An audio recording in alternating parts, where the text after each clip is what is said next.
Bună seara! Lazarov cu Pufanu sau Pufanu și Marele Maestru din PCC. Nu înseamnă PCC, Partidul Comunist Chinez, înseamnă Parcul Central Cluj. Ne oprim un pic la varianta Damiano. Majoritatea profesori de șah o recomandă ca, nu fiind prea bună, prea strălucitoare, dar la șah trebuie știute și lucrurile bune și mai puțin bune. Hai să-i dăm drumul un pic.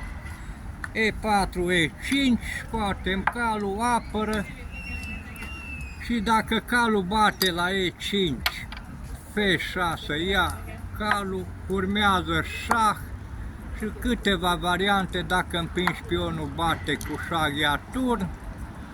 Dacă nu împingi pionul și dai șah-host, dar la șah-host, dacă împingi pionul, asta n-ar fi bună. Dacă șahul ăsta vine aici, vii cu șah, unde vine amarul lui aici, dai șah pe aici, vine și tot îl prinzi prin descoperire asta.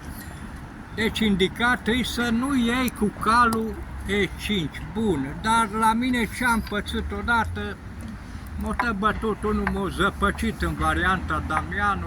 Eu vroiam numai să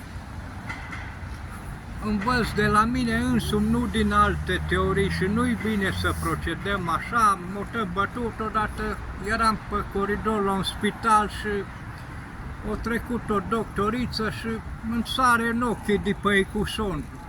Damiano, dar numai Damian. Păi, firai să fii, nici aici nu scap de varianta Damian. Doctorița au văzut că m-am uitat așa la ecuson și au zis: domnule, sunt medic rezident, Damian, vă pot ajuta cu ceva? Eu am crezut că zice că medic rezistent, mă corectez, zice rezident, nu rezistent. Zic, domniță, lasă-mă în pace, că am trecut numai pe aici. Bine, vă mulțumesc. Acum trecem la o variantă de aranjat damele alea pe tabla, modul de aranjat. Și ce urmează să spun modul, eu cum rețin minte aici. Aici am B, A, D, C. Și eu trebuie să-mi pun definiția la ele. Am zis ba, D, ba, dea. Și C de la Cornel, ba, dea Cornel. Aici am F, G, fuge, he, și H și E. Și vă recomand la copilaj să puneți astea impare cu o culoare și astea cu soț cu altă culoare. Așa e mai indicat. Am arătat odată cu abecedarul și fentează Hagi Gheorghe, dar fentează F 1, 3 și era H 5. Abecedarul A, 2, pac. Astea 2, 4, 6, 8 cu soț, astea fără soț.